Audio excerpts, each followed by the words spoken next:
Welcome to How Women Write, the podcast for author entrepreneurs to find inspiration and flow. Get easy to implement 20-minute or less writing and business lessons, plus interviews with relatable and inspiring women to help you create a sustainable writing habit that grows your business and leaves a lasting impact. I'm Jacqueline Fish, former communications consultant, 3-time author, and intuitive writing coach. Let's go. Today we're talking about writer's block and when the words don't flow. Now, if you've been hanging out with me for a while, you know that I do not even believe in writer's block. So it actually goes much deeper than that. And when you think you're blocked, the words aren't flowing, it's not a block, it's actually your nervous system. And we're going to talk about fight, flight, freeze, and fawn. It's not laziness. It's not procrastination. It's not another tool. These are all things that are running the show. And the symptom is you not writing. Writer's block is actually a concept I've never believed in. Even back in 2015, when I wanted to leave my corporate job and write full-time for others in copywriting and for myself writing books and blogs, I was spending more time reading about writing than actually writing. And I know for sure I was not blocked. I wasn't stuck. I simply did not act like someone who wrote consistently yet. Instinctively, though, one cold, gray Chicago frozen morning on a train ride commute into the office with yet another book about writing in my lap, it hit me. You have to stop reading about writing and start writing. And that moment changed everything. Right away, I started writing. And within a year, I left my corporate job and built a writing and coaching business. Through that phase, I learned something that still shapes how I teach to this day. When the writing doesn't flow, it's not about discipline. It's actually about safety.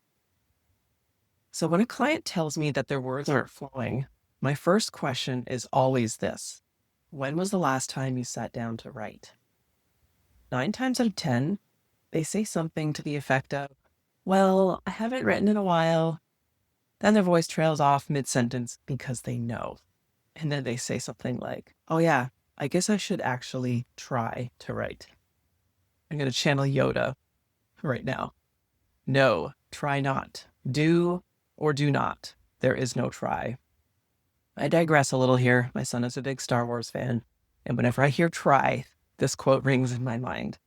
And interestingly, though, the quote is not about effort. It's about awareness. And that's what we're doing here. And that's what I teach. So if your words are not flowing, it's not because you're lazy.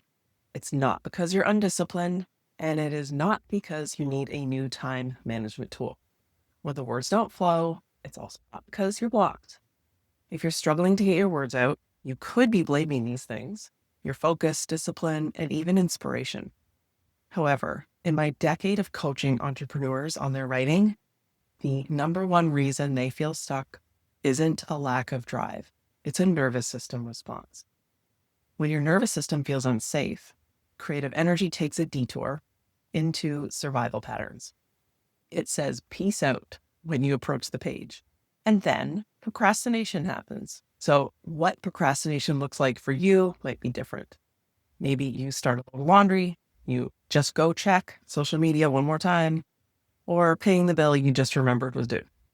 Here's what's happening. These creatives are trying to write, they feel overwhelmed, and then their brains remove them from the perceived threat to stay safe. It's like the brain is plucking them out of the situation. Nope, not doing this. We're going to go the safe route. Here's some things I hear from clients.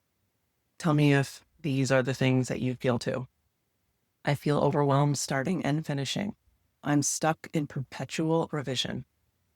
I get into procrastination mode too easily. I freeze every time I try to get my ideas out of my head. Writing content stresses me out. Perfectionism takes over. I'm just not writing. I don't know why. So nervous system regulation is key here. We need to feel safe first so that we can write. And your body has 4 primary survival responses, and each one manifests in a unique way when you sit down to write or finish. So recognizing your unique pattern is the first step to moving past it. These are fight, flight, freeze, and fawn. I'll go into each one. Fight looks like overworking. It's spending hours trying to make your writing sound perfect, asking for a dozen opinions, sharing with strangers in Facebook critique groups, nitpicking, criticizing yourself. Really, you're fighting yourself. Your knowledge, the words, your wisdom, questioning everything. Number 2, flight. This is the heart of procrastination. You pivot to a new writing project or 3 more, avoid the task completely, overplan, over outline, or over research.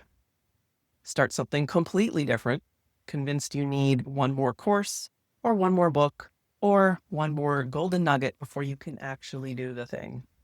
It looks like doing everything but writing. This was my signature response, which I told you about on the train.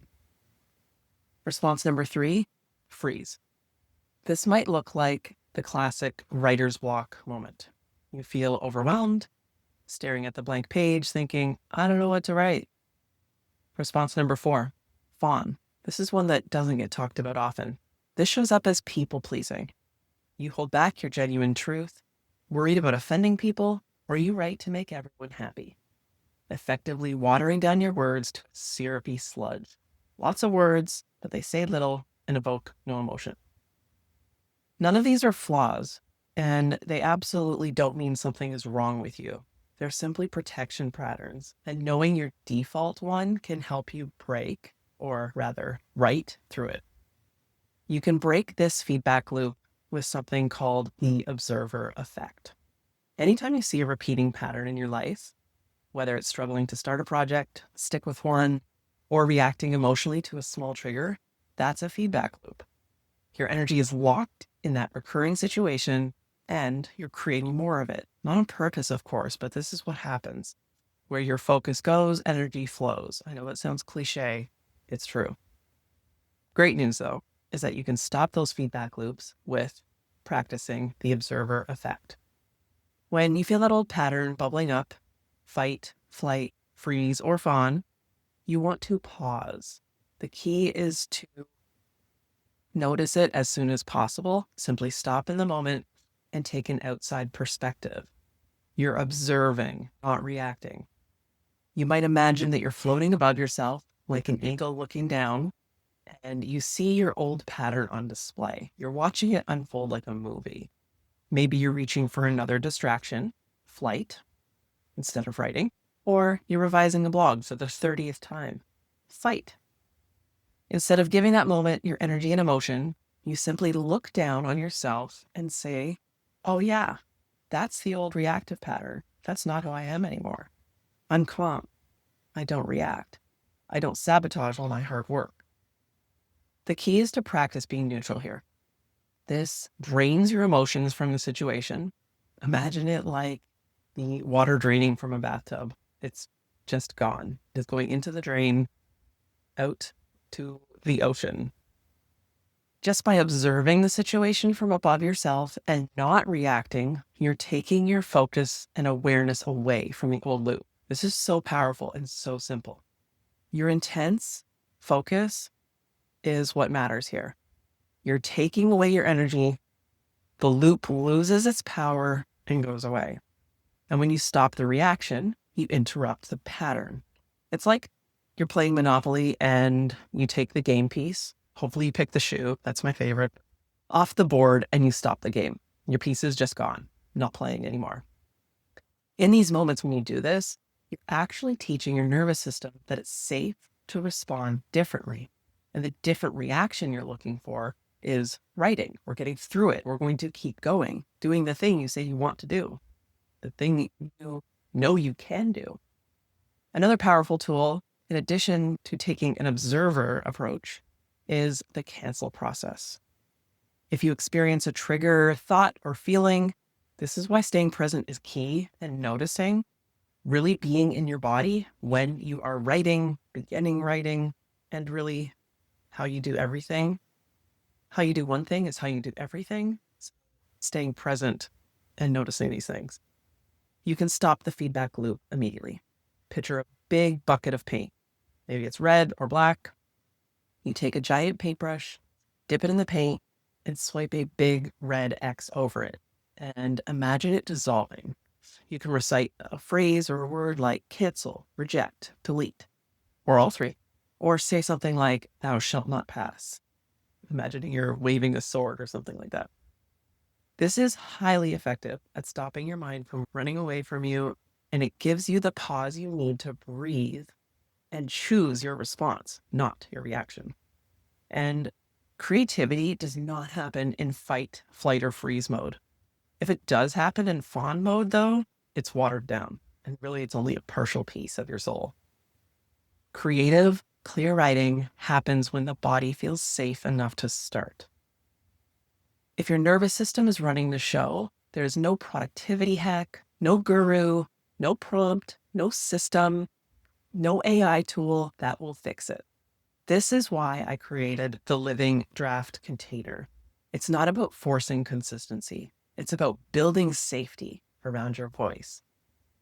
In this container, we regulate first, and then we write. So if you are done fighting yourself on the page, I invite you to join the Living Draft Container. It's a one-on-one, high-level coaching process where we regulate first, then we write.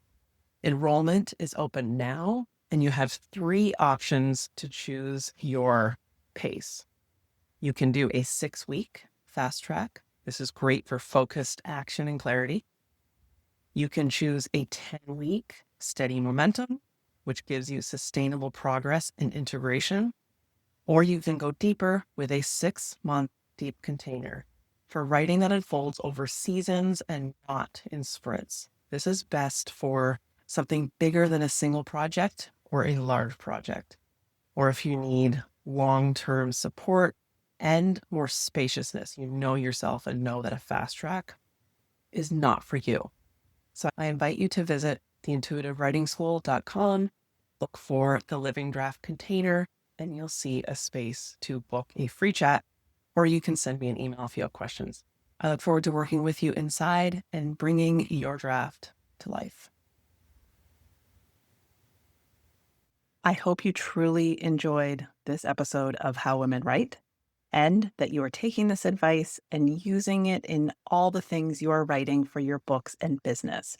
I would be over the moon if you can leave a rating, review, or share this episode with someone who you think needs it. Thank you so much, and I will talk to you soon.